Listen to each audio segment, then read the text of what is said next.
As we head on over to 9:30, this is Newslink. I'm Uveka Rangappa. Good morning. Before the break, we were talking about South African company Beyond Wireless Technologies. It's now in a long-term agreement with the United Nations Children's Fund supporting COVID-19 vaccinations. We were chatting to Ian Lester. He's the CEO of Beyond. And Ian, before we were rudely interrupted by technology, you were telling us about the device, and we already know that it is something that will alert someone if the temperature is compromised in a vaccine storage facility.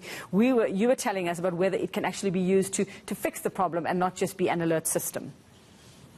Correct. So in addition to monitoring the technology and sending alerts, the device also allows us, or the technology also allows us to remotely control the temperature of refrigerators. So as you can imagine, in many of the places in which we operate, as I said, Beyond is in 76 countries, a lot of these locations are extremely remote. So having the ability to literally at the click of a mouse and via the internet to adjust the temperature of the fridge remotely has massive operational benefits, not only in terms of being able to correct the problem, but also in terms of the cost and time that it would take to ordinarily send a technician to these sites. So I think from a technology perspective, we solve two problems. One is the ability to monitor the technology, and the other one is to actually fix the problem remotely. So in terms of your partnering with Unicef, what have you guys identified as sort of being the priority areas or priority countries, if I were to put it that way?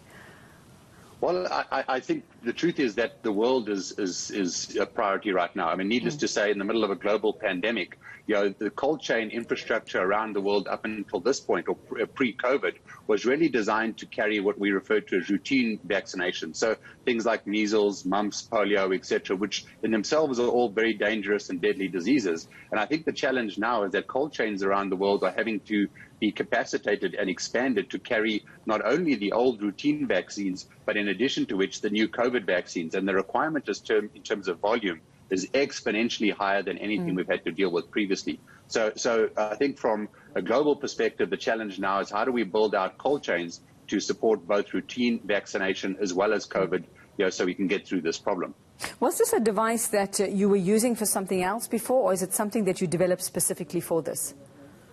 Well, it's actually a very interesting story. Our business was founded in 2003. In fact, in the very early days, the South African National Blood Service was, in fact, our first customer as far as remote temperature monitoring is concerned. So this technology is not necessarily new. It has evolved over a very long time, up to 18 years now. We've been at this.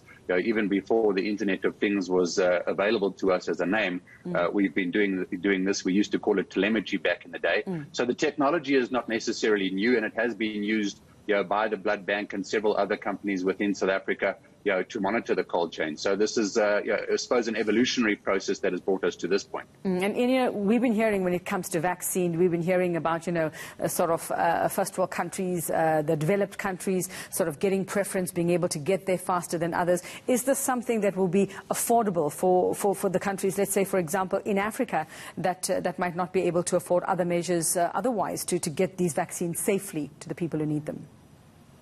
Well, I think it's a non-negotiable. I mean, a vaccine without a cold chain, frankly, is not a vaccine. Vaccines and cold chain are part and parcel of the same problem. So, I think the question of affordability, it's a case of, well, you can't afford not to do it.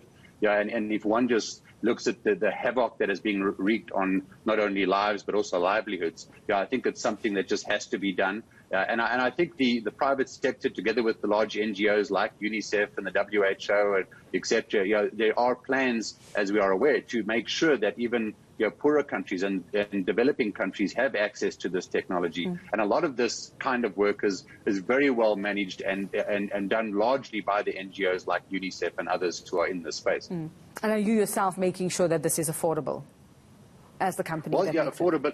Yeah, absolutely. I mean, and I think one of the other advantages that we bring to this is that we are a South African business that have a very intuitive understanding of the problem, not in terms of just the affordability, which is something we have to and do address, but also in terms of understanding the challenges of infrastructure. If you consider that South Africa and indeed the entire continent suffers with challenges around power and power supply, and cold chains are intrinsically linked to power and your ability to power this equipment.